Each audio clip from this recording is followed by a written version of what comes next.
The question, Hazur, is does the Jamaat have in its possession the proceedings of the deliberations of 1974, and if so, why does the Jamaat not publish them? The proceedings are very large, and those who handed the proceedings to us, they were under oath by the government not to reveal them. So they had broken their oath of secrecy, but we don't want to break that oath.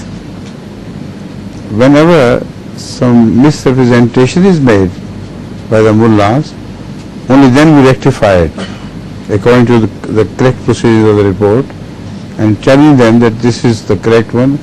They should read the original report and they will find it so.